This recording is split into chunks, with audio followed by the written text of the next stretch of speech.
Morning. I'm just bringing up my other iPhone so that I can follow this session on chat, and that will take me just a moment.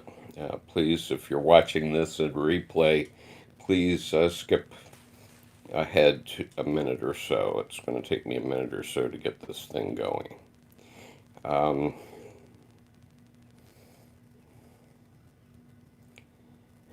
Let me see here. Good morning. I'll be with you in just a moment. And I'm just bringing up the chat so that I can follow what's being said. And just a moment.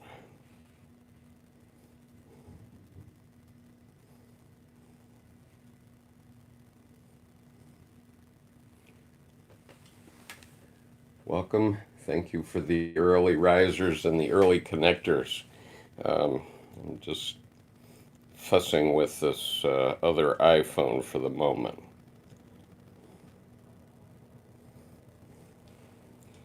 And I will be with you.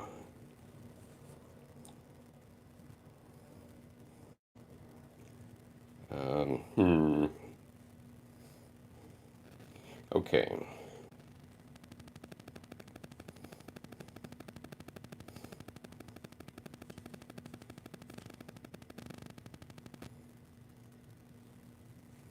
Hopefully this will work.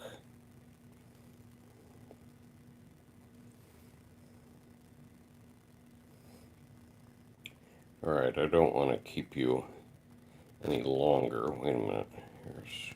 Here we are. Okay.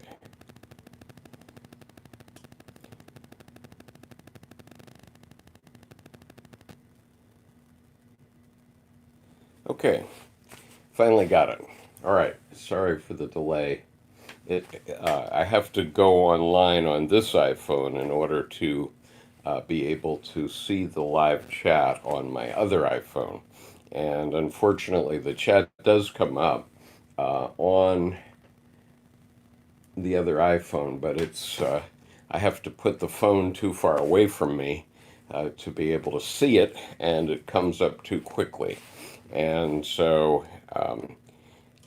let me know where you're logging in from. Just give me the name of your country, just out of curiosity. The other night we had people from all over the world aboard, and that was terrific. And so what I'm going to do today is I'm going to be reading again from Jung's Map of the Soul by Murray Stein, an introduction. And this is going to be about Anima, animus. And let's see. Faroe Island. Wow. That's terrific. Tom, thank you and welcome. Okay, so I'm going to begin with this short reading. I'm reading from page 142, and it'll be about a 3-page reading. And then I will come and start to respond to your chats. And the idea here is to give those of you, everybody that's interested in BTS certainly knows that their new album, which dropped yesterday, is based on this book, Jung's Map of the Soul, an introduction by Murray Stein. And the album has been remarkable in its performance. Yesterday it had the most initial YouTube views in history. That was one record that was broken. 4 hours after the album dropped, it was number one in 70 countries, and it had already hit gold in Australia. So it is definitely quite a phenomenon. And I have been having quite a phenomenon on this YouTube channel. And I consider it very important because I've been for years trying to think about how to educate people about psychology, and knowing that we could never get it into the schools and high schools in the United States. And for lack of that knowledge, I think that's one of the main causes of divorces in the United States, among other things. It causes all kinds of problems that we don't know about psychology. And not to mention possibly going to war and that sort of thing. And so the fact that BTS, which is one of the most popular groups in the world, certainly today, yesterday, and today, it's the most popular, I'm sure. It because they're talking about mental health finally and psychology. Uh, it gives us an opportunity to educate young people about psychology and then to educate ourselves. Honestly, I learn new things every day. And so here's the reading. I'm going to read from the book first, 3 pages, starting on page 142, and then I'll come back and look at the chats. So, raising consciousness with Anima Animus. And by the way, I read the pages that were before this section yesterday. So if you feel like you're being dropped in the middle of something, you are. And you might want to go back and listen to the video from yesterday. So, the anima animus image, based on the archetypal structures underlying the psyche, assumes particular shape and form by being filtered through the psychic system and perceived by the ego consciousness. If the image of the shadow instills fear and dread, the image of the anima animus usually brings excitement and stimulates desire for union. It engenders attraction. Where there is anima animus, we want to go. We want to be a part of it. We want to join it, if we are not too timid or afraid of adventure. The charismatic charge that electrifies an audience when a great orator casts his spell enlists the anima animus and constellates its presence. And obviously, all the performances of BTS this week are going to do exactly that. They're going to be on Saturday Night Live tonight. The audience wants to believe, and individuals will follow the clarion call to action. A perception of reality is created, and conviction follows upon the strong emotional command of the anima animus. The anima animus is therefore transformative. And certainly, I have heard the clarion call from BTS, and that's why I'm doing these videos. Page 143. For purposes of psychological development and increase of consciousness, however, the essential ego action is to engage the anima animus in a dialectical process and not to follow the call immediately to action. The process of dialogue and confrontation is called by Jung, it's a German word, Auseinandersetzung, and I don't know what it means.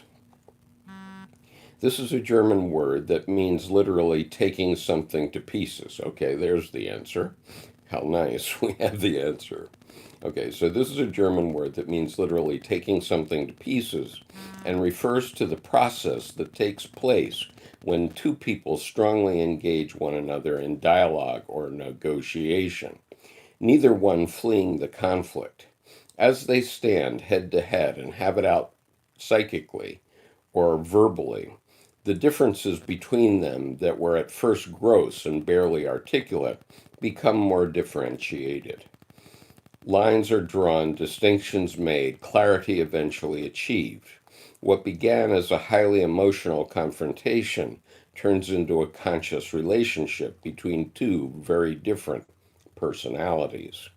Perhaps an agreement is reached, a contract drawn up and signed.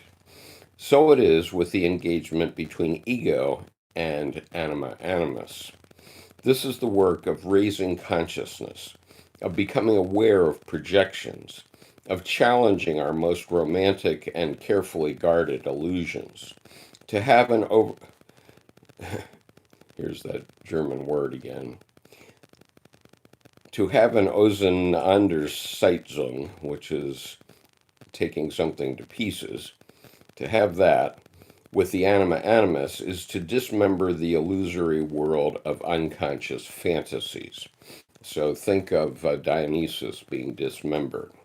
It is also to allow oneself to experience most profoundly the heights and depths of one's own mental universe, the unconscious assumptions that keep us salivating for more when we are already overfed, that keep us lusting although we should have long since been satisfied, that drive us to repeat endlessly the emotionally engorged patterns in the iron chain of stimulus response sequences. Dungeons and Dragons, myths and fairy tales, romantic excess and sarcastic recriminations are all a part of the world woven in our psychic interiors by the anima animus. At most, we may feign to give it at, at most we may feign to give it up while clinging all the more tenaciously to our most precious self-deceptions and illusions. Quote, what we can discover about them, anima animus, from the conscious side is so slight as to be almost imperceptible. It is only when we throw light into the dark depths of the psyche and explore the strange and tortuous paths of human fate that it gradually becomes clear to us how immense is the influence wielded by these two factors that complement our conscious life, unquote. This is perhaps a reply to Freud, who held that character was fate. In Jung's view, the animus is fate. We are guided to our fates by the images of archetypal powers far beyond our conscious will or knowledge. In the Ion text, that's a separate volume of Dr. Jung. Ion researches into the phenomenology of the self, which is volume 9 Roman numeral, small Roman numeral 2, of the collected works of C.G. Jung. In the Ion text, which is arguably the master text on anima animus in Jung's writings, Jung also acknowledges the centrality of relationship in the process of becoming conscious of the hidden territory within our psyches. I should like to emphasize, he writes, quote, that the shadow can be realized only through a relation to a partner, and anima animus only through a relation to a partner of the opposite sex, because only in such a relation do their projections become operative, unquote. As I said earlier, we might need to revise this point in light of contemporary developments in gender identity, where the anima animus images are sometimes carried by members of the same sex. Nevertheless, the point is that it is in emotional relationships that these developments of consciousness become possible. Becoming conscious is not a project carried out in isolation, although it does require a good deal of introspection to bring it to its full flowering. But experience must precede insight. The shadow is experienced in projection upon someone who captures those qualities of the personal unconscious. Similarly, the anima animus is captured in projection by a person who bears its traits and features to some quite important extent. A person who can evoke the response of the unconscious from this sector. When this happens, Jung continues, the psychic constellation is such that three figures become relevant. Quote, the recognition of the anima gives rise, in a man, to a triad, one-third of which is transcendent. And when Jungians are talking about transcendent, they mean something that has crossed the boundaries between conscious and unconscious. So I'll just read that again. The recognition of the anima gives rise in a man to a triad, one-third of which is transcendent. The masculine subject, the opposing feminine subject, and the transcendent anima. With a woman, the situation is reversed. This assumes a considerable degree of consciousness because generally the projection carrier and the projection are fused, anima animus, and other subjects becoming one. Here, Jung assumes a degree of separation. However,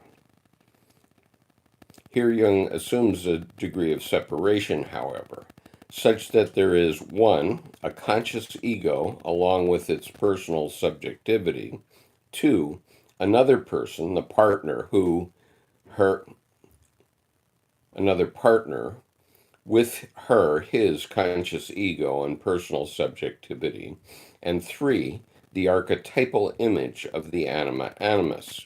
This triad is completed, Jung writes, by a fourth figure, the wise old man in the male instance, and the chthonic mother in the female. That's wise woman, in case you're wondering what the archetype is.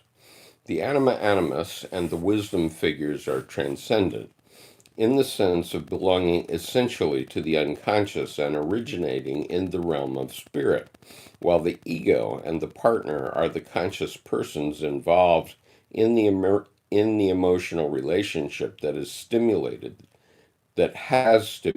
this constellation. I'll read that sentence again.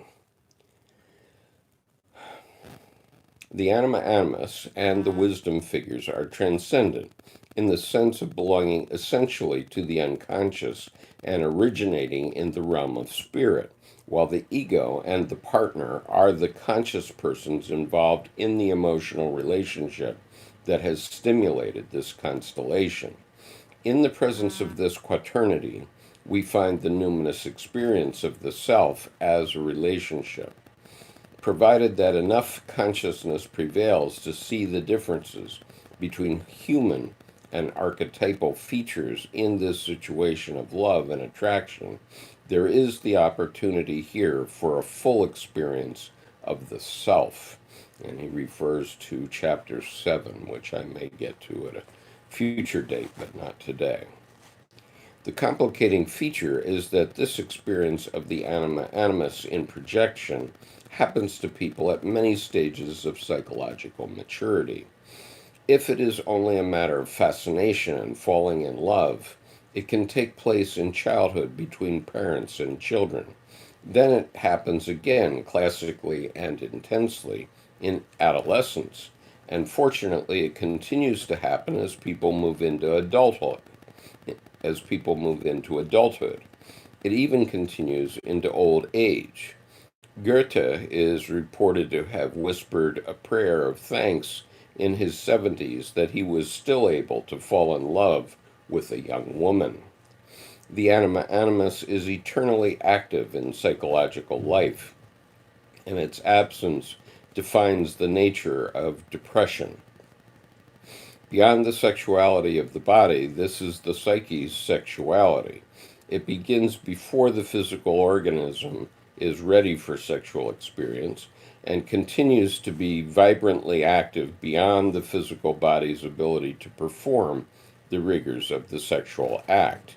Yet to get the full psychological benefit of the anima animus experience, a person must have arrived at an unusually advanced level of consciousness. The ability to differentiate between projection and projection carrier, between fantasy and reality, is rare indeed. So the realization of what Jung is speaking of, the quaternity involved in this constellation, and the realization of the transcendent features in the experience, is reserved for the few individuals with the kind of subtle psychological discernment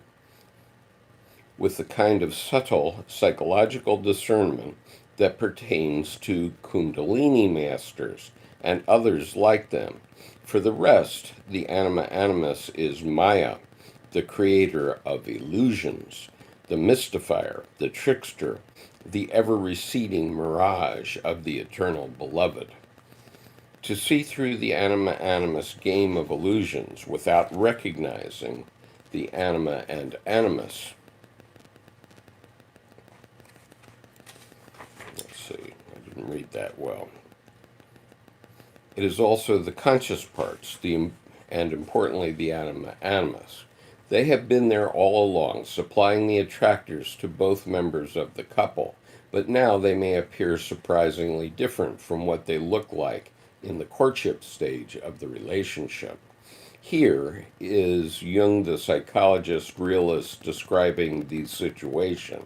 Quote, no man can converse with sorry. Quote, no man can converse with an animus for 5 minutes without becoming the victim of his own anima. Anyone who still had enough sense of humor to listen objectively, anyone, anyone who still had enough sense of humor to listen objectively to the ensuing dialogue would be staggered by the vast number of commonplaces, misapplied truisms, cliches from newspapers and novels, shop-soiled platitudes of every description interspersed with vulgar abuse and brain-splitting lack of logic. It is a dialogue which, irrespective of its participants, is repeated millions and millions of times in all languages of the world and always remains essentially the same.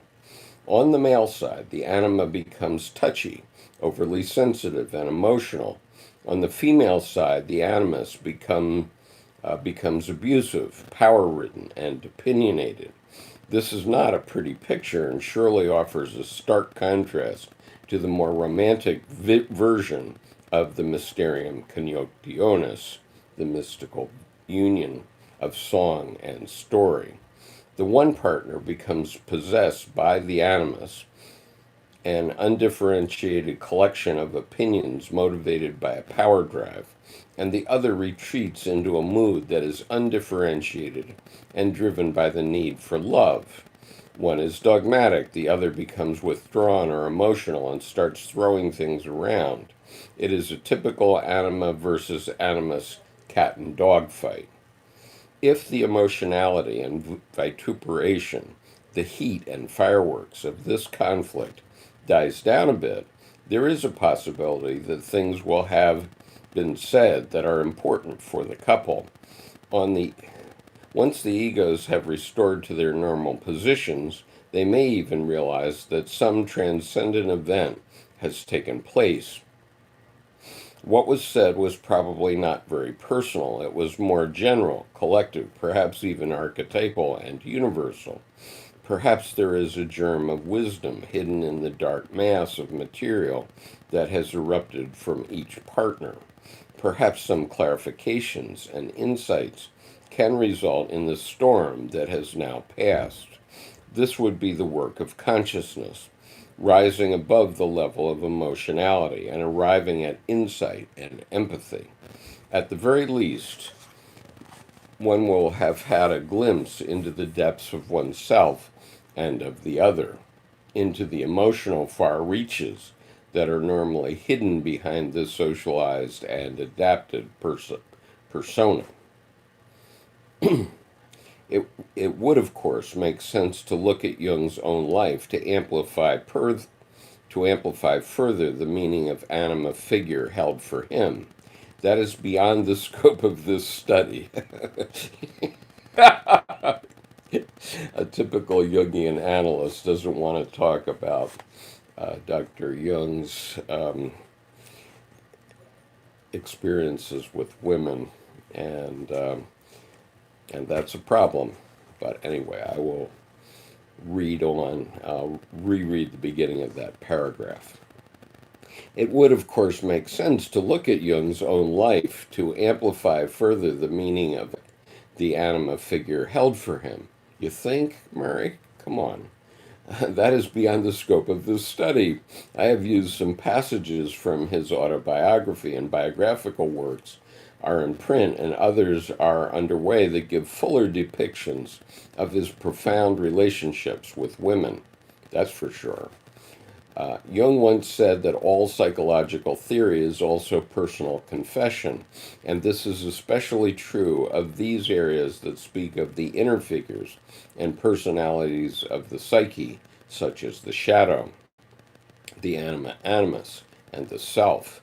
These concepts and abstract theories were based on concrete psychological experiences, much of it interpersonal, and not only solitary and private.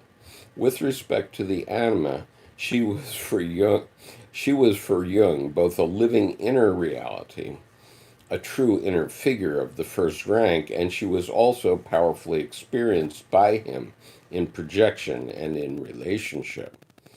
Beginning early in life with his nursemaid and extending through his romantic courtship and marriage to Emma Rauschenbach, and his deep and enduring relationship with Tony Wolfe, the anima was a constant companion in Jung's inner and outer life.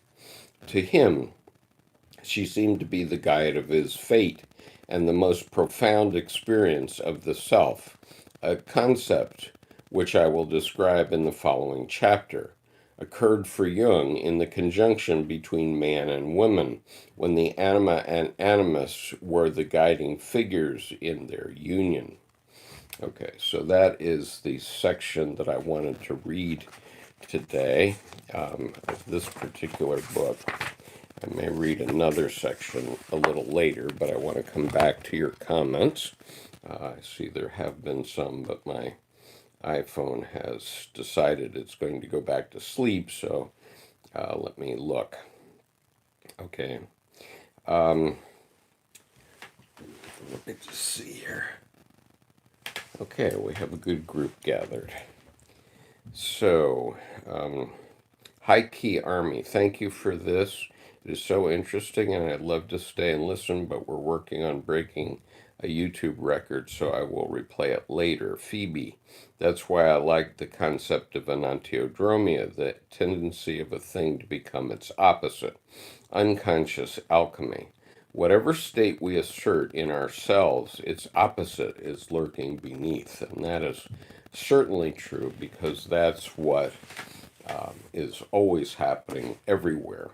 And we have probably thousands of opposites going on in our psyche, and that's where we get psychic energy. And we're always at one point in a scale between the two opposites. If you think of the opposites as a line between 2 points, and you're always somewhere on that scale in every set of opposites. And that's your place, your personality place on that scale can change over time or under certain circumstances. And what Phoebe is referring to here is this concept of enantiodromia, which was a concept originally talked about by Heraclitus, and it it just means the tendency of things to turn into their opposite, and that certainly happens. Carlos says emotional connections are very powerful. Absolutely. Bowman Kim says embracing anima animus is also one of the BTS song's themes. Love yourself could be a variation of it. Yes, definitely so. Sean, we cannot speak of an identification in the pre ego and early ego phase. Likewise, we should not confuse the moving of the self. Yes, fair enough comment. Which has been externalized in the mother into the child with a process of introjection, even though this phenomenon is the prototype of all subsequent introjective process. Yes. Um, and Sean was quoting from Eric Neumann, that's Neumann, and I presume you're quoting from the history and the origins and history of consciousness, Sean, but if that's not true, please let us know.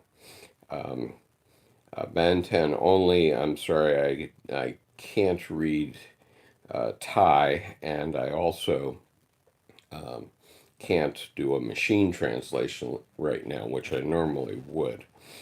So if you're going to make a comment on this chat, it would be best if you do the machine translation, and then I will do my best to comment in English.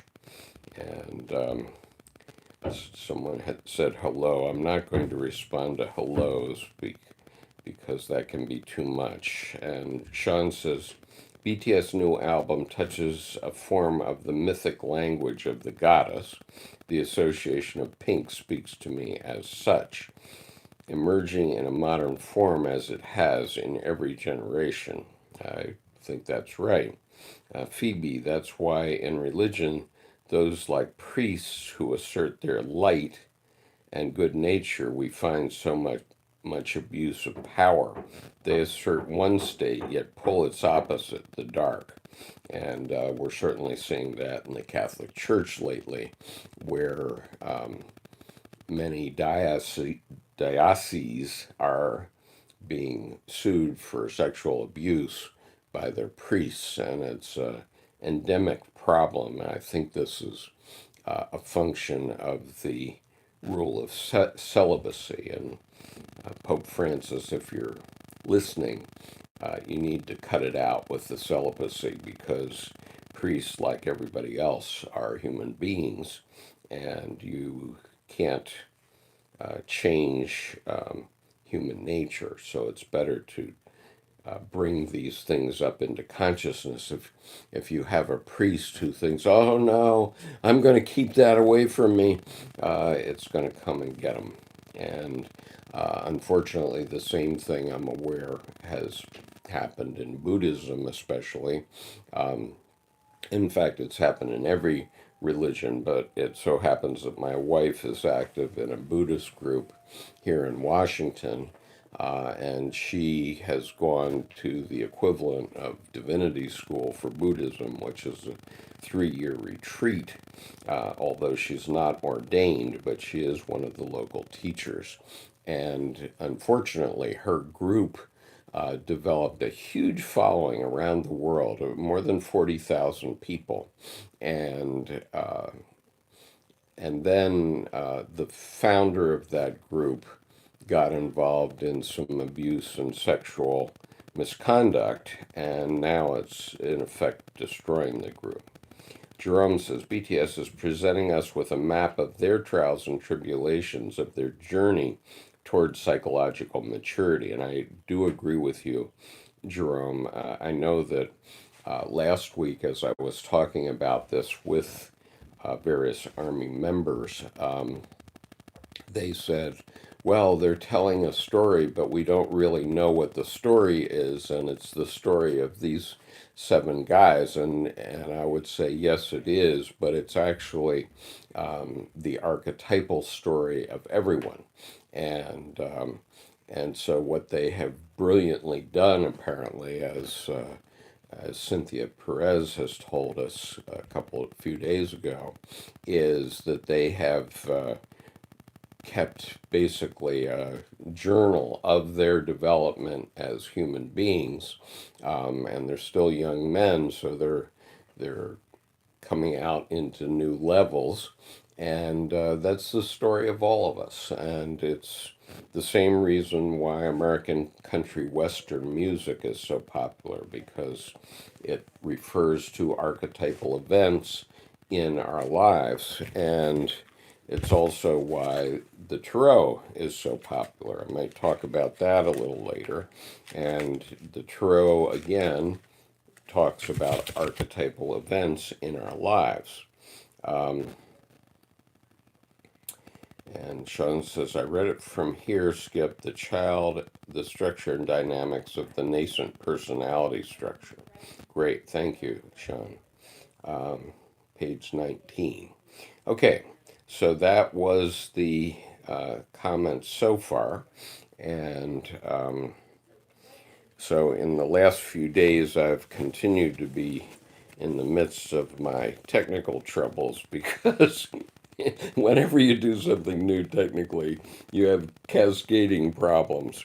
And so I bought a new iPhone so I can talk to you on the new iPhone, and that allowed me to have an extra iPhone, which allows me to follow the chat.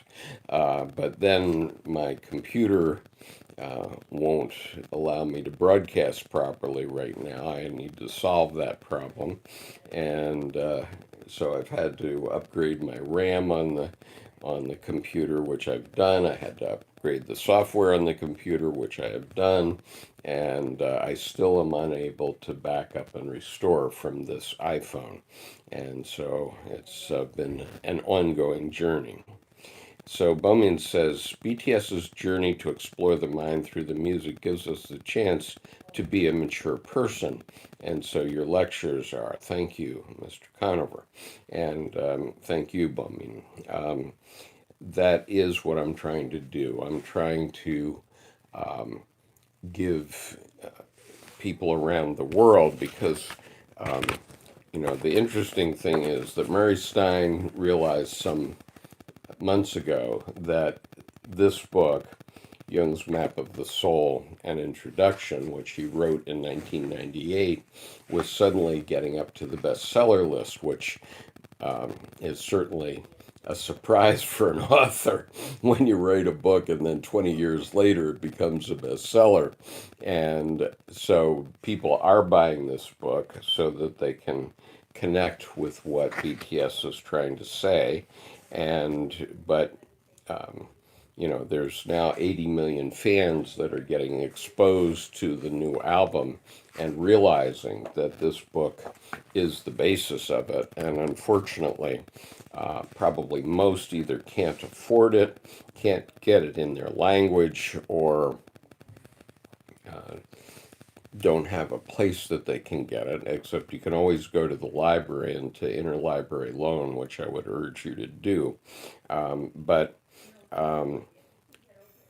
I've been reading a few selected passages from the book in order to give everybody the chance to have an overview of what these psychological ideas are. And obviously,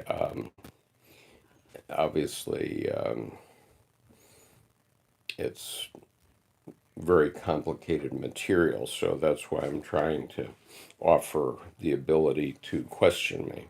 And Carlos says, or they don't even read, and that may be the case.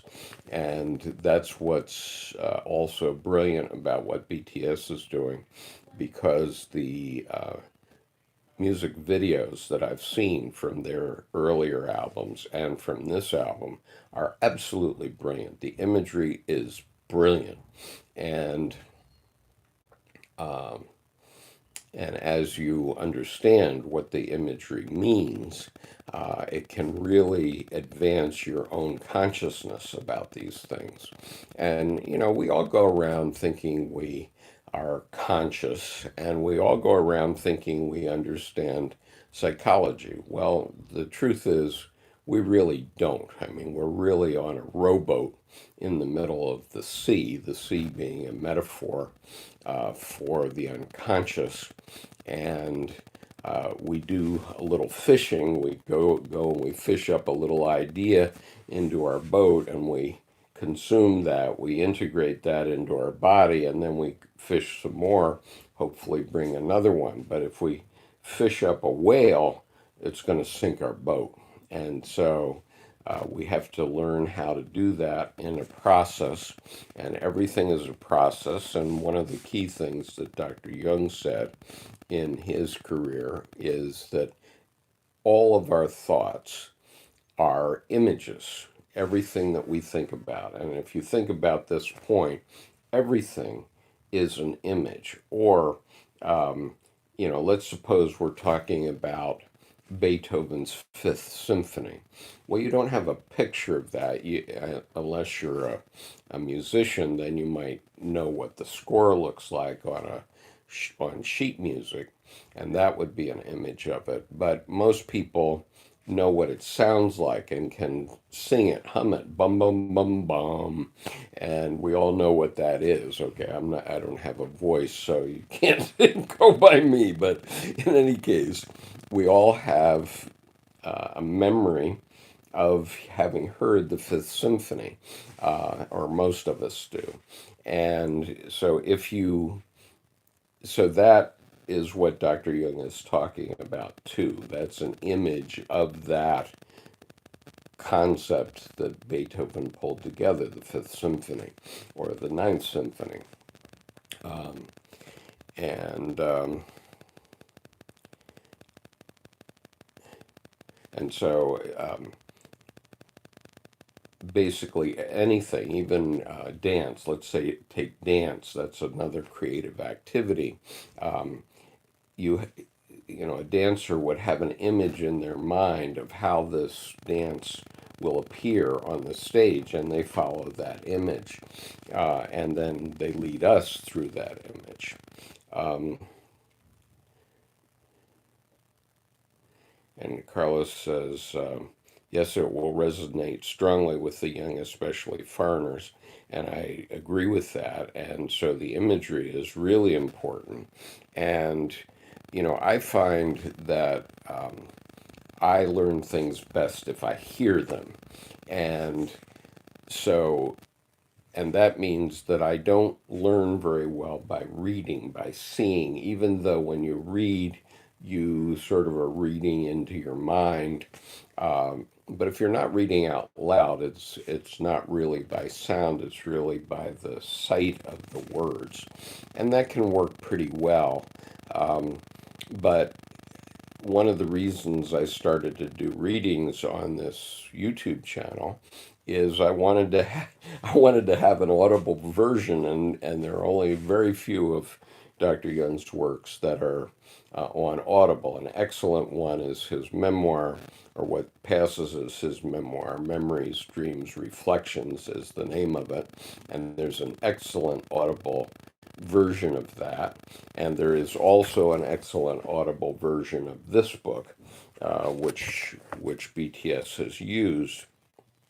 And so I find that's the best way for me to learn. So partially, I've read these things into the YouTube channel so I could listen to them myself and therefore understand them better. Um,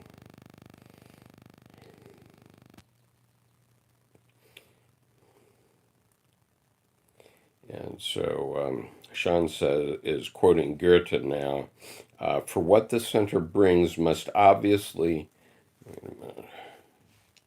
for what the center brings must obviously be that which remains to the end and was there from eternity. Absolutely. So that's a reference to archetypes, which have been in all living organisms since the very beginning, and will be there long after there are no human beings. And Sean says Newman's put this quote to the preface to preface the chapter of the Ouroboros, which is an excellent symbol to characterize the soul. Um, it also ties into when Jung speaks of the end's equivalence to birth in the face-to-face interview. Um, also ties. Right. Okay. So there's birth and death, and that's a cycle, and that's a process. But as I have been pointing out from my image of the eagle mother sitting on three eggs, and she's covered with snow, um, she's a mother, and she's living the mother archetype, and she would there would be nothing that would cause her to leave that nest, short of some really vicious predator, maybe, but that's not going to happen in a snowstorm. And obviously, that archetype, the mother archetype, has been around since sex was invented by single-celled organisms 3.5 billion years ago. And so we're just playing through those archetypes today, but there have always been mothers since there has been sex. And Jerome says, let us read and let us dance. These two amusements will never do any harm to the world. And that was a quote from Voltaire. Thank you, Jerome. I've got strength. Sadly, a lot of people don't want to pay attention to BTS's music because they don't like how the members look like and cause they are a boy band. There's a lot of prejudice in the way of BTS's message. Well, okay, there's a lot of prejudice in everything, very honestly. And the question is, are you big enough? And I don't mean you, I've got strength. I appreciate that you are, but we all have to ask ourselves, are we big enough to learn from this? And mind you, I've been working trying to teach people about Jungian psychology for a very long time, nearly 20 years. And I've been educating myself about it for 32 years.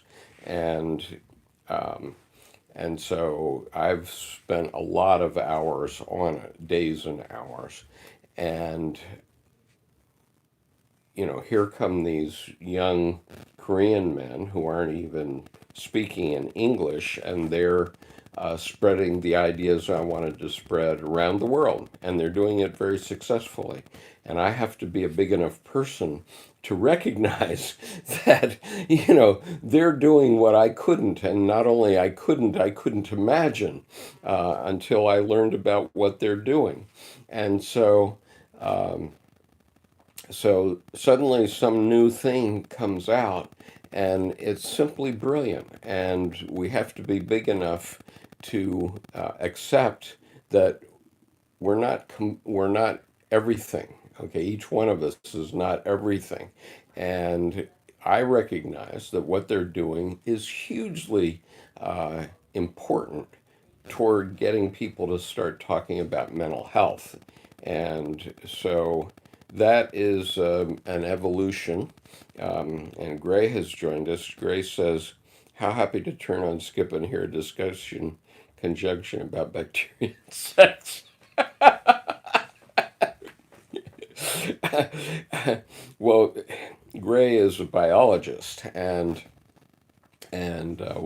he and I often talk about evolution. And one of the key things that it turns out happened in evolution was not that everything was random. It wasn't just everything happened randomly and the things that were good continued and the things that were bad got pushed out of the system. It wasn't that at all, because we wouldn't get to where we are fast enough to have evolved if that were true. But but evolution also skipped steps. Okay, not only happened step by step by step that the rabbit learned that the rabbit unconsciously learned that the eagle was going to come down and pick it up and eat it.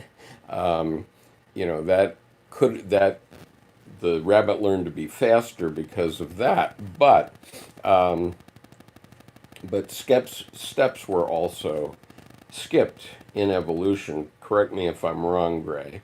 And so this is an example. So I could be bashing my head into how I'm going to educate people around the world about Dr. Jung's work for the rest of my life. And Dr. Jung did it. He even complained about it because he never could find a way to get people to understand what it was he was driving at, what he was trying to get to. And so suddenly there's this boy band from Korea that's come out and they've jumped about a million steps in normal evolution, because if I had bashed my head for the rest of my life and my followers had done that for the next 10 lifetimes, they might never have gotten to the point where we are as of yesterday. And that's thanks to skipping these steps, these evolutionary steps. At least that's my opinion. And so, uh, and Grace says it has to skip steps because the natural adaptations can't keep up with the phylogenetic change. Yes, endosymbiosis is a beautiful theory. Okay, so I don't know what endosymbiosis is, Gray. You might want to inform us, but in any case, That's my story, and I'm sticking to it. And and I've got strength says, yes, we can only work on ourselves, honestly. And by the way, this is just a message for you.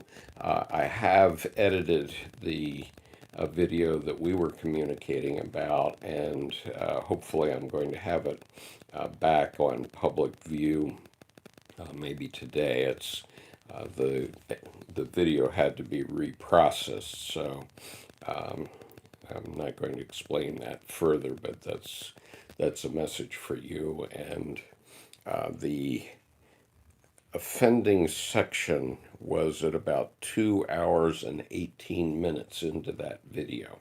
Or no, I'm sorry, it might be 1 hour and 18 minutes in that video. But it's either 2 hours or 1 hour. So you can check it when it's back in public view. And Manhole says, thank you for the great videos and attempts trying to explain the works of C.G. Jung to us. You're quite welcome.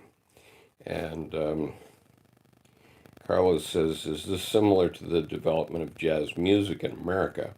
I think it is, and I think it's similar to jazz music in general. Whenever it's played, jazz musicians never play the music the same, and so they go on riffs of their own in every occasion that they play it. And so it's always different. And then all of a sudden, somebody is in the audience and they hear that riff and they say, wow, that sounds pretty good. I'm going to put that in my music. And so that's what jazz does. And so that's sort of what we're talking about. And so let's see. Sean says, speaking of an eagle, the other day I was reading outside and a hawk flew right next to my back. I felt the wind move my shirt, and as I turned, I saw it fly gracefully to the next yard. Cool. Um, that might have been a numinous experience. I've got strength. I'm trying to inform people about the reference to Carl Jung, but it's up to them if they will take an interest in this. Yes, and you know, there's 80 million fans of BTS, and maybe a week from now there'll be 160 million because of the Saturday Night Live appearance, which is going to make them more famous and more conscious to Americans. Now, over the last 2 weeks, as I've been learning about this, I've been asking people if they ever heard of BTS, and I haven't, with the exception of my daughter, whose children are Korean American. I haven't found anybody that knew of BTS before I mentioned it to them. But that's all going to change on this evening when they're on Saturday Night Live. So if you don't see it live, do see it in replay, because I would expect that the fan base will then double, at least, and maybe much more. And also, they're going to be on a tour, and I understand that they're going to be at 4 stadiums across the United States, and some of those tickets are selling at $2,200, which certainly raises the price of courtship, I would say. Maybe those are scalpers, I don't know. But when they do the tour, and presumably they'll do the tour with Halsey, that's going to get a lot more interest in their work. And so I would say that things are going to change. And my point is that of that fan base, whether it's 80 million or 160 million, everybody in that fan base is in a different stage of human development.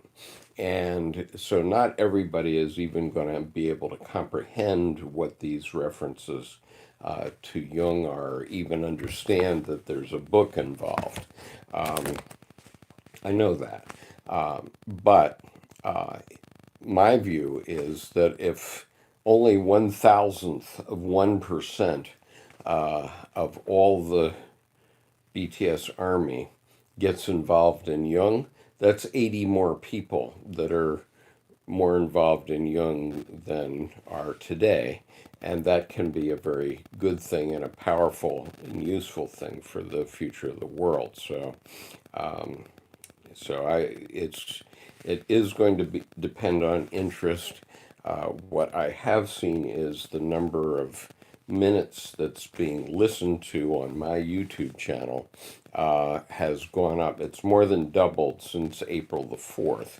And so as these things start to sink in, it probably will go up even more. So this is why I'm trying to be helpful and trying to give access to the specific information that's in the first album, which is related to Mary Stein's book, Jung's Map of the Soul and Introduction.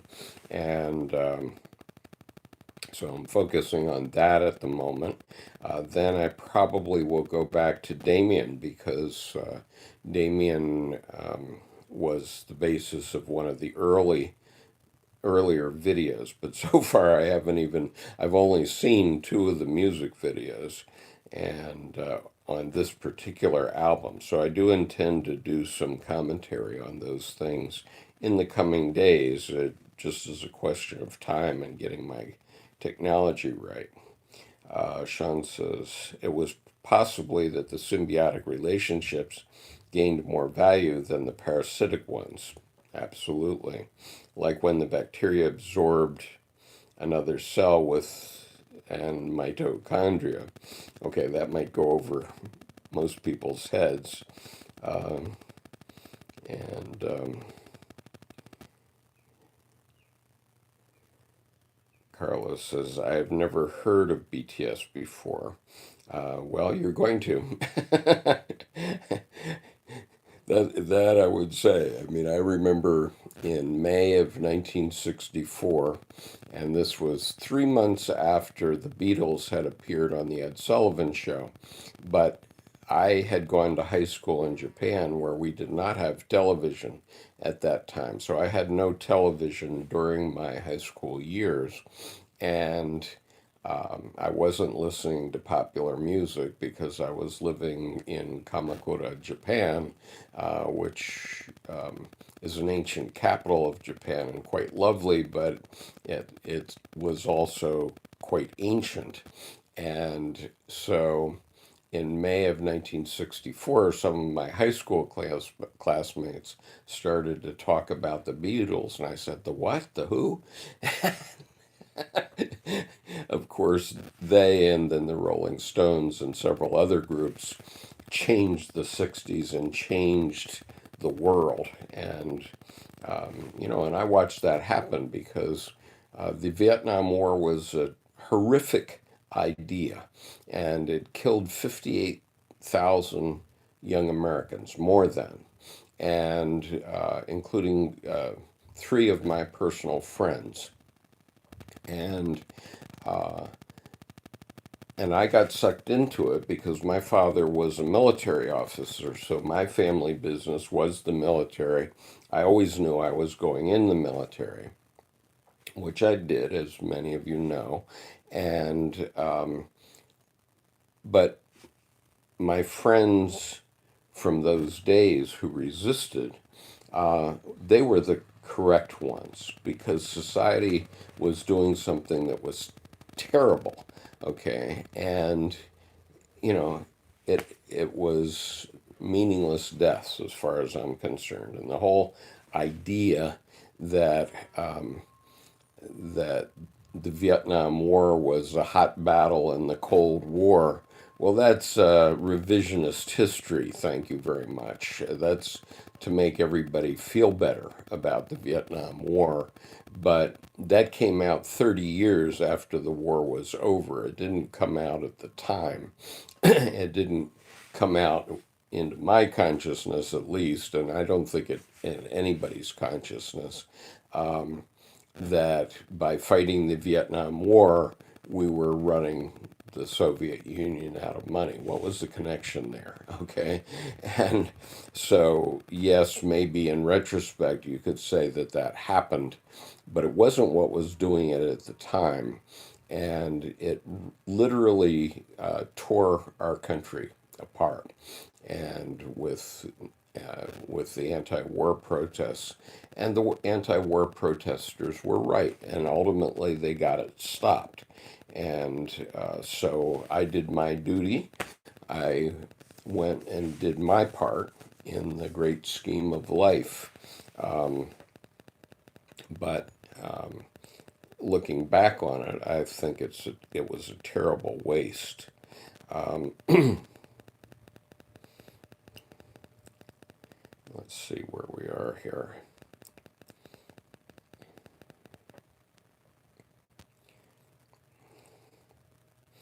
So I've got strength says there was a new radio interview and host talked about mental health issues.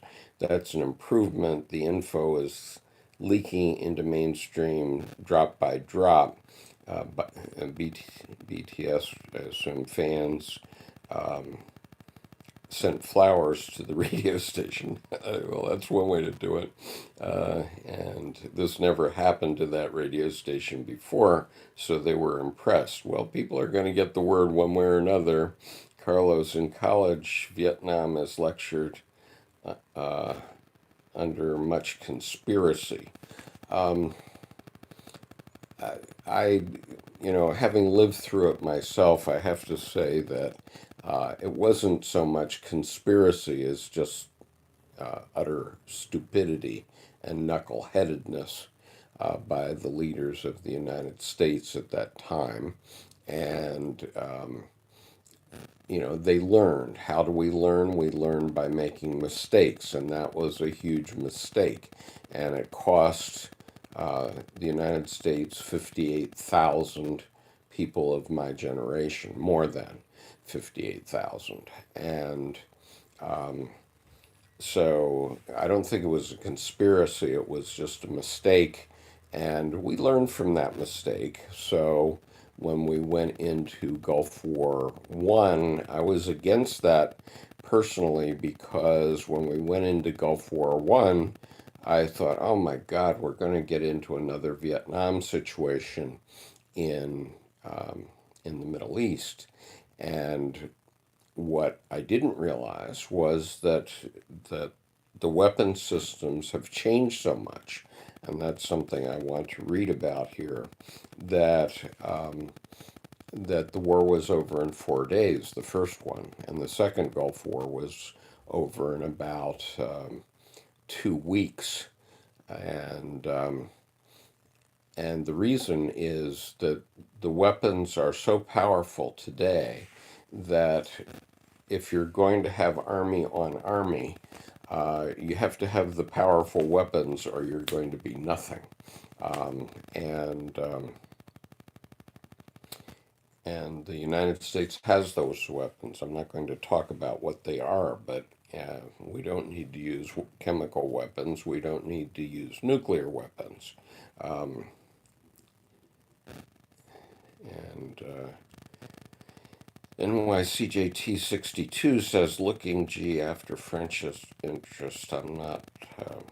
Oh, okay. That I think you must be referring to North Vietnam, and you say Iran is the next target.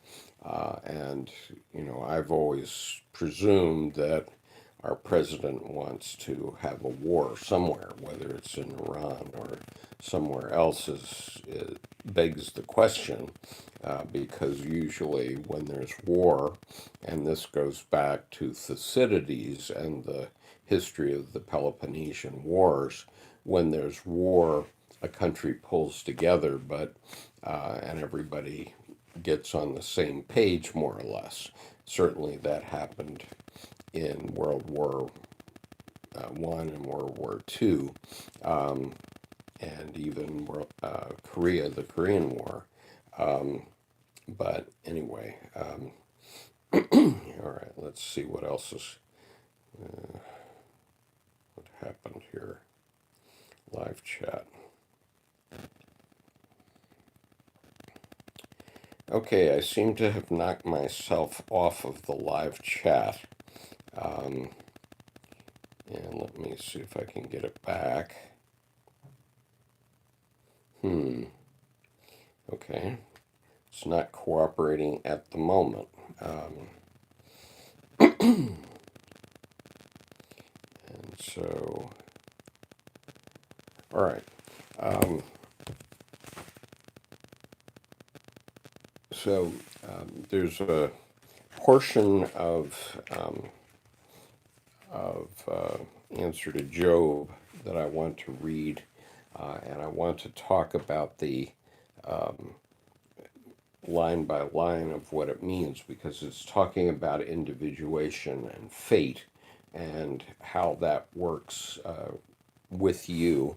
But unfortunately, I'd like to put that reading at the beginning of a video. And unfortunately, I have no chat here. Um, Wait a minute. All right, let me see if I reboot my old iPhone. Maybe it'll bring the chat back up. But that's going to take a moment. Um, so let me see. All right. So one of the things to look at on this YouTube channel is the cycles of psychological development, and they have come along in several different ways. So they're presented in several different ways on the homepage of the YouTube channel.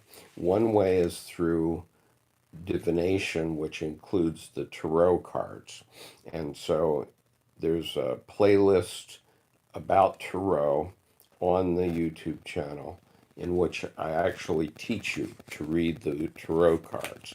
And in that, you will see the archetypal things that come up in a human life.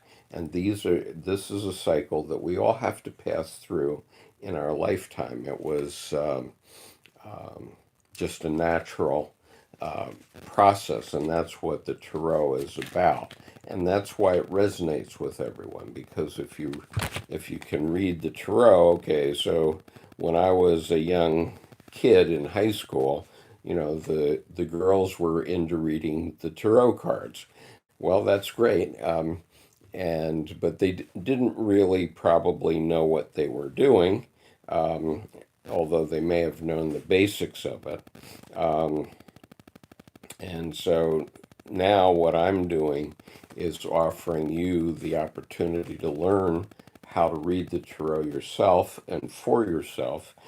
You don't have to go to a reader uh, for that purpose. Let's just see if I've gotten. Okay, so now we're back up, but the last comment that I have here is the Iran comment as the next target. Okay, we still have quite a number of users here, though. Um, just see if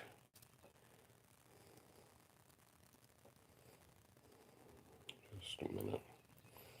Um, so Carlos says just got a deck on Amazon. Great, and if you follow my videos along, you will know how to read the tarot card.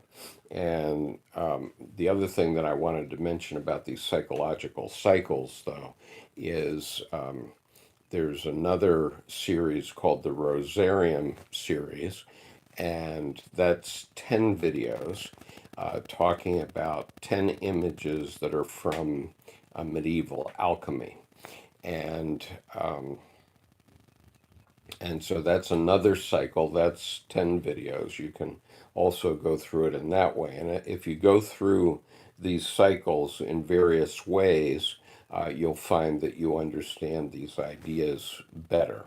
Now, let me speak about alchemy for a minute because many people are very confused by Dr. Jung's interest in alchemy. Um, let's see, Shun says, at what age did you read Ion? I haven't really plunged into it because my psyche is telling me to wait until I'm older. Well, if your psyche is telling you that, Sean, you probably should. Um, when I read it, I would say I read it at about age 55. So, um, okay, because the way I approached Dr. Jung initially, and I'll explain why, is I thought that Dr. Jung's work was primarily about clinical psychology. And so it was basically textbooks for somebody that's going to be a clinical psychologist. And I wasn't interested in that. And so I decided, okay, I'm not going to read the primary stuff, but I'll read the secondary stuff. And so from about 1993, I did read Man and His Symbols early. I also learned all about the MBTI early. Um, but then in 93, I started to read secondary authors about the archetypes. So I read Women Who Run with the Wolves and Jean Shinoda Boland's Goddesses in Every Woman, Gods in Every Man. That's two books. Um, and those were quite helpful. And mind you, all of these things, knowing what they teach, helps you in business. Okay, they will help you in your life, in your relationships immediately. And so, by understanding about personality types, I could then read everyone I met in my business career, and that really helps you to know how to interact with those people. And so that this isn't just a casual interest. This is understanding how we operate, psychic processes, and how we operate as people, not only in marital relationships, but in all relationships. And so I was reading these secondary sources quite heavily for about, I would say, 12 years. Then in uh, 2005, I found a channel on Facebook entitled Carl Jung Depth Psychology. And at the time that I found it, it's run by now a friend of mine named Louis LaFontaine, and Louis has been maintaining that page for a very long time, about 20 years. And at the time I joined it, it had 4,000 followers. As of last Wednesday, when I asked Louis about it, he said he thought he had about 69,000 followers now. So over that 14-year period, he's gotten more and more people interested in Carl Jung depth psychology. And what he does on that channel is give short quotes. Okay, so bite sized quotes from Dr. Jung's work. And there's no discussion on that channel. It's only Lewis presenting these quotes. And Lewis also has a website which you can get to through that channel, Carl Jung Depth Psychology. And through that, you can at least get introduced to some of the main ideas of Jungian psychology, but you'll never quite be able to put it together. And a lot of people who go to that channel tend to be in what I call the golly gee phase. You learn something about a myth and then you say, oh yeah, that's in my life too, and golly gee, that's special, but you don't know how it connects up. And so it was in about 2005 that I actually started to read the collected works of C.G. Jung. And then when the Red Book came out in 2009, and I read it and I said, oh my God, what happened to Jung with his visioning is the same sort of thing that happened to me when I had this experience that caused me to write a novel in 1993. So that had been 16 years earlier. I had written my novel, but I didn't know I couldn't connect up what that experience was exactly. I thought it was really just okay, where a writer, a novel writer, or somebody gets inspiration to write a novel like Dostoevsky or any of the great novelists. And it's true, it is from that because it's by connecting up with the self you're able to get this creative thing going. But I was quite concerned about the content of my novel, and but then when when it became obvious that Dr. Jung had had very similar experiences, mine lasted 8 months, his lasted 5 years. And he was lucky because he was a psychiatrist, so he could work out what was happening to him and what it meant. Um, I didn't know, and so I'm just going on with my life with that novel in my drawer. And so, anyway, so then I started to read Dr. Jung's work, and I realized that it's not really about the steps of running clinical psychology at all. It's really about religion, it's really about the arts. It is about psychology and a certain approach to psychology, but it's also about literature, it's about dance, it's about um, and the last 30 years of it was about religion. But in the process of that, he got into medieval alchemy. And it turns out, I always thought, and I asked Lewis on this point in 2005, what's all this business with alchemy? I thought that was making gold.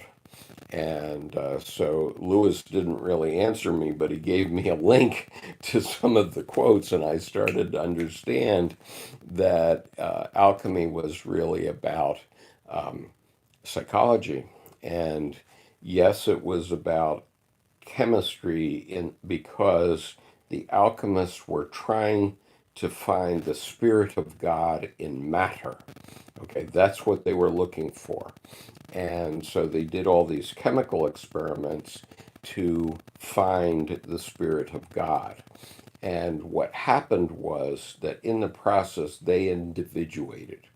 And so, individuation, which is Dr. Jung's concept from his psychology, is actually the result of alchemy, which is the psychological goal, the philosopher's stone, is connecting yourself through the transcendent function to the deepest part of your psyche, to yourself. And if you make that connection, then you know.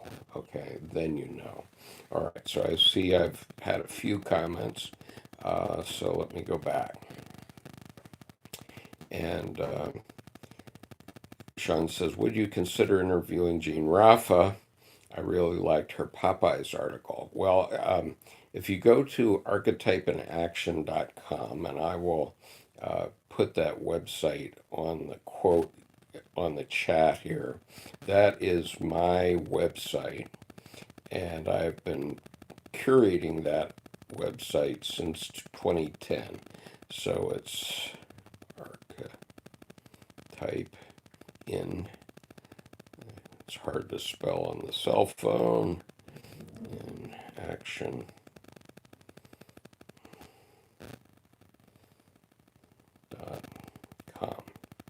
All right, so if you go to that site and you look up for featured authors, one of the featured authors there, probably the most prolific author on there, other than myself, is Dr. Jean Raffa. And Dr. Jean Raffa is an educator. She's not a psychoanalyst. And she has been writing on these topics for more than 30 years. And she has her excellent book is Bridging Bridging the Sacred Divide, I think it's called. And but if you look up Jean Raffa on Google, you will find access to her um, to her YouTube channel. It's called Matrinosis, which means mother knows, or the feminine knows. And on that, on her website and on mine, you will find lots about archetypes. And I actually learned a lot of things about archetypes from Jean. And actually, she asked me to write a comment on her latest book that's out. She has another one coming out soon, but the latest one that's out. And so if you buy that book, you'll find my comment in the dust cover because they liked it so much. But she's a great Jungian writer, and her material is online for free.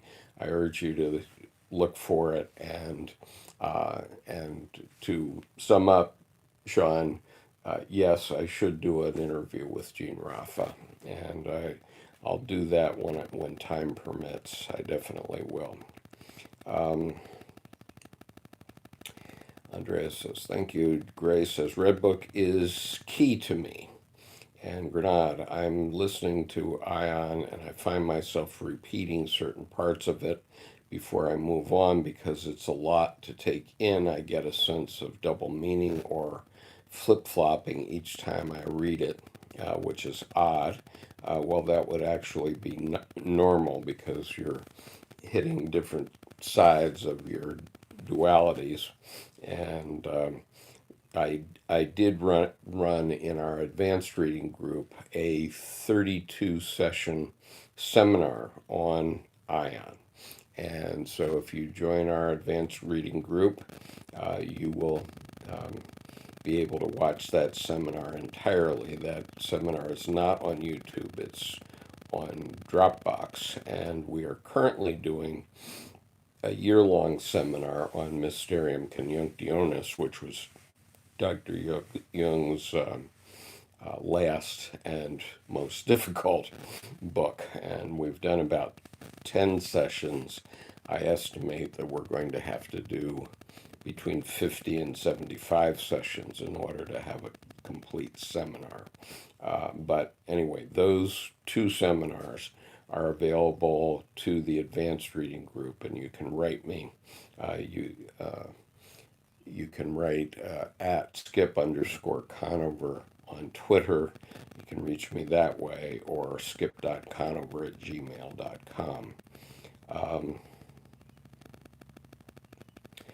So Gray says, all the attempts to explain the science in the collected works require a frame shift. Yes. And that frame shift is that in Dr. Jung's work, while he considered himself a scientist, and I do also, he couldn't use the traditional scientific method, which is to rule out all variables. And the reason is that Dr. Jung's work is all about the variables. So if you rule out all the variables, then you can't study what Dr. Jung was studying. And so there's no such thing as solving for X in Jungian psychology.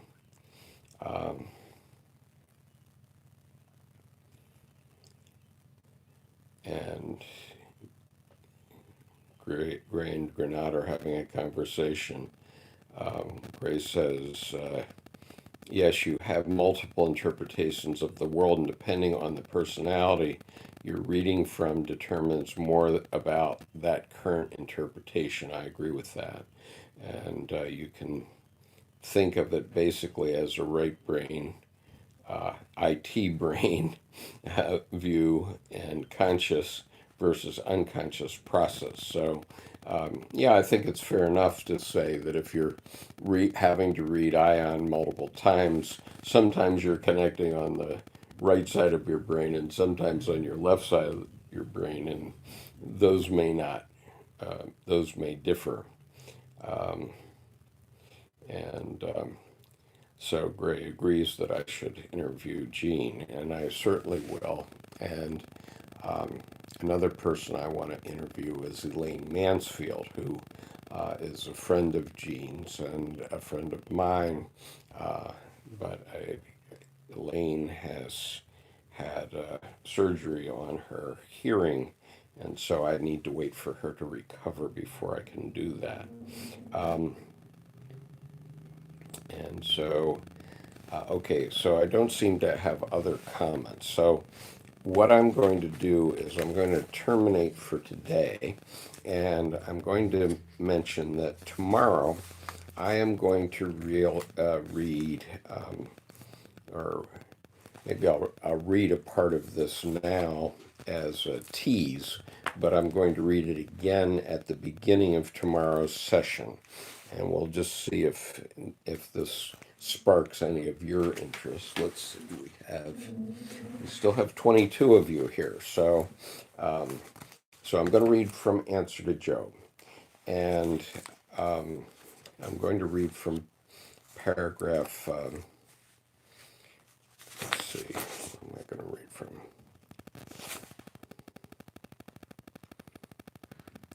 Okay, so I'm going to read from first from paragraph 745, and I'll read through this. If you have comments now, fine. And tomorrow I'm going to read it again at the beginning of the session, and hopefully we'll get a discussion going so you can think of it. But I'm going to read paragraphs 745 to 747. Okay, so I'm reading from Answer to Job by C.G. Jung. It is found in volume 11 of the collected works of C.G. Jung, which is Psychology and Religion. And it is about 200 paragraphs long. It's a fairly thin book, but it's a shocking one, especially to theologians. And so, anyway, I'm going to read these three paragraphs. Paragraph 745. Everything now depends on man. Immense power of destruction is given into his hand, and the question is whether he can resist the will to use it and can temper his will with the spirit of love and wisdom.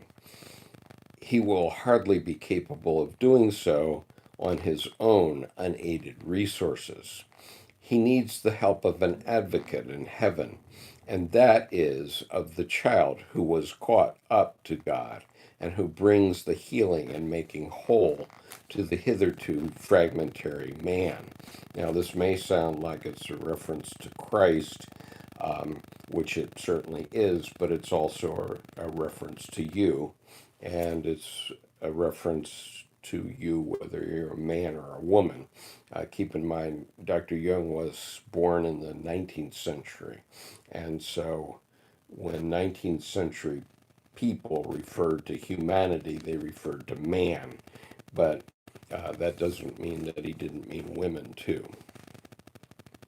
Whatever man's wholeness or the self may mean per se, empirically it is an image of the goal of life spontaneously produced by the unconscious, irrespective of the wishes and fears of the conscious mind. It stands for the goal of the total man, for the realization of his wholeness and individuality with or without the consent of his will. The dynamic of this process is instinct, which ensures that everything which belongs to an individual's life shall enter into it, whether he consents or not, or is conscious of what is happening to him or not. And so, a point I'd make here is that every oak tree knows how to be an oak tree, but every oak tree is different. Every eagle knows how to be an eagle, and every eagle is different. And every human knows how to become a human, unconsciously knows how to become a human, but every human is different. So, this is what he's referring to.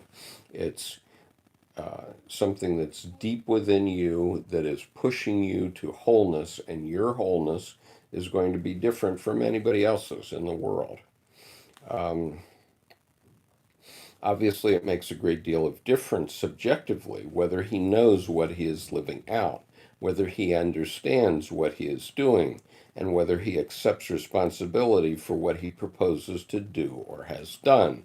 The difference between conscious realization and the lack of it has been roundly formulated in the saying of Christ already quoted, quote, "Man, if indeed thou knowest what thou doest, thou art blessed.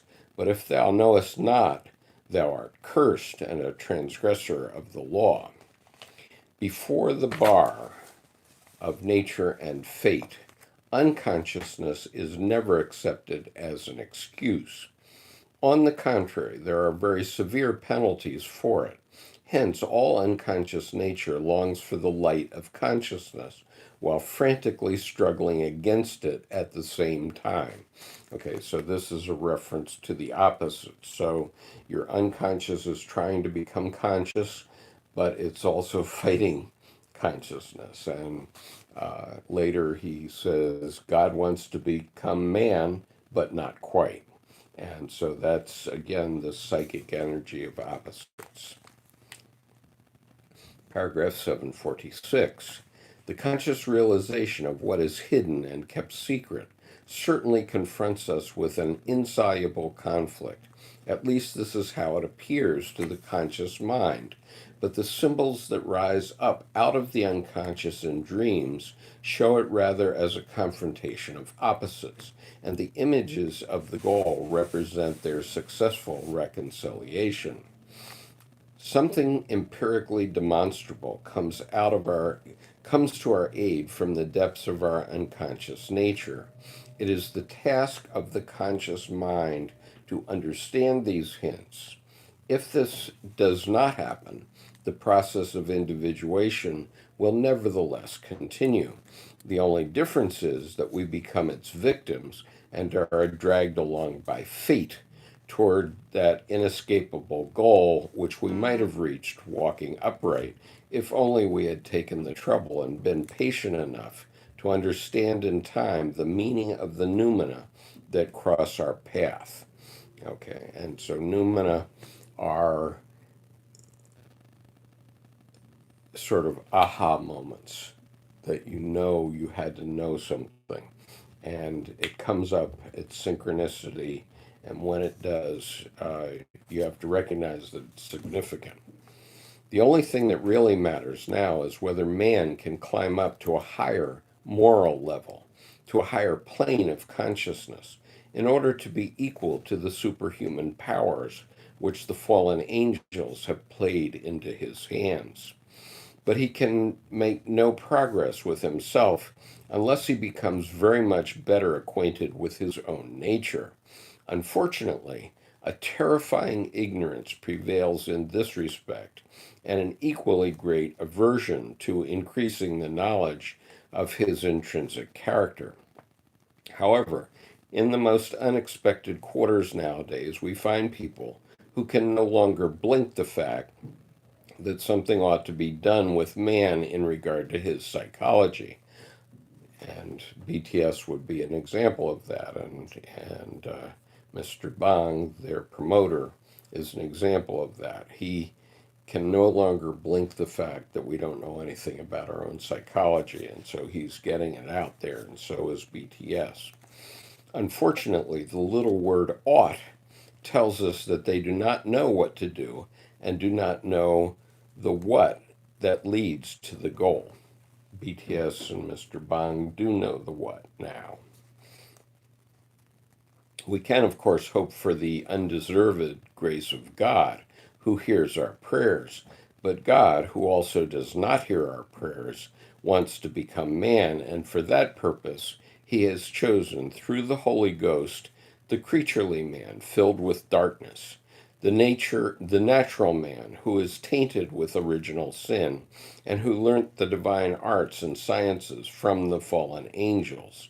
The guilty man is eminently suitable and is therefore chosen to become the vessel for the continuing incarnation.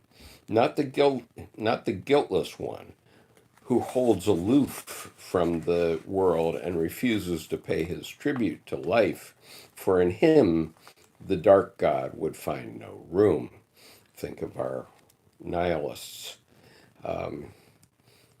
they won't get into life, and so they won't. They're not going to experience anything.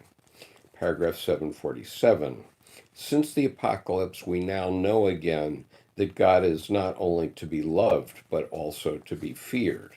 Now, when he speaks of the apocalypse, he's referring to World War II, but he was also referring to World War One.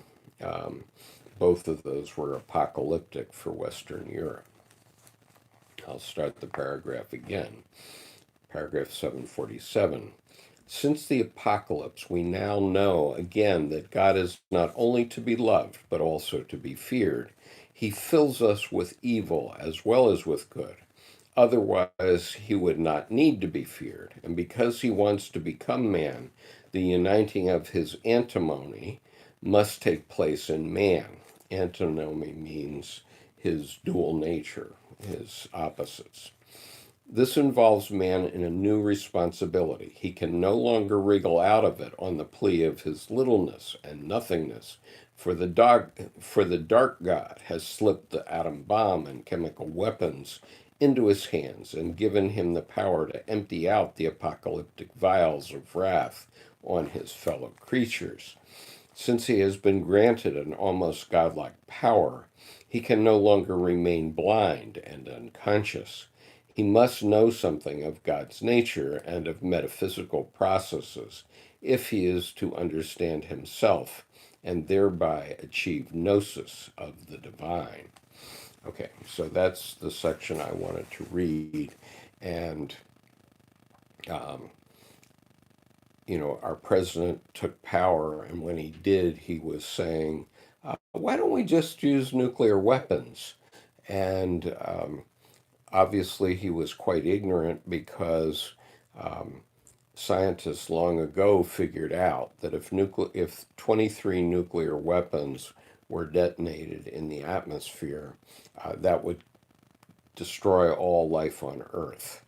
And so, fortunately, we do have scientists and military people in all nuclear armed countries who do know this.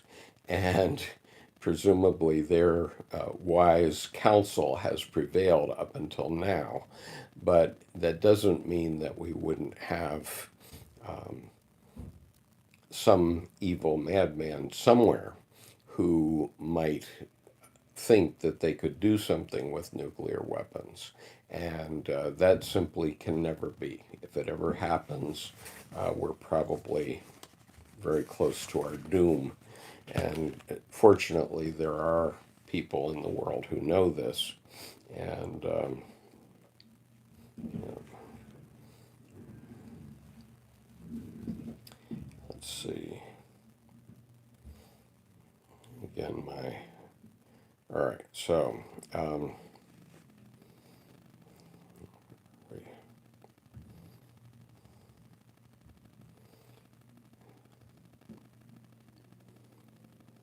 so Grenade says, so then the union of opposites is a reconciliation of the duality paradox or something like this. Yes, Grenade, it is a conjunctio, and that's where the opposites get together.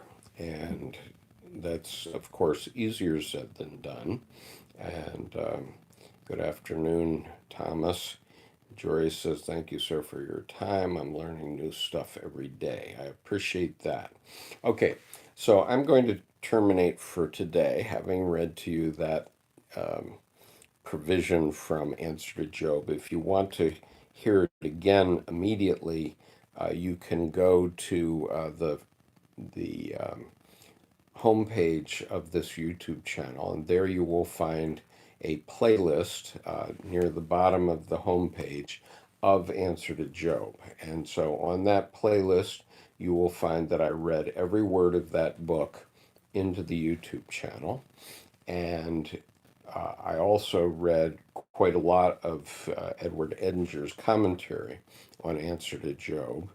And so both of those things are on the YouTube channel. Um, and um, and then if you want to know more, well, That is not in. Oh, I'm sorry. I did a seminar about Answer to Job that lasted about 12, 15 weeks, I think. And so that entire seminar is also there in that playlist. So you can listen to all that and appreciate what it is that Dr. Jung was driving at. And so, anyway, so tomorrow I'm going to read this again, but at the beginning of the video, and then we can have a conversation about it. So if you have Answer to Job available to you, you can plan ahead, or you can listen to my reading of paragraphs 745 to 747 on the Answer to Job playlist, and then prepare your thoughts about what you'd like to talk about. It's important, one of Dr. Jung's works, and I'm going to excuse myself at this point, and I will see you tomorrow at 10 a.m.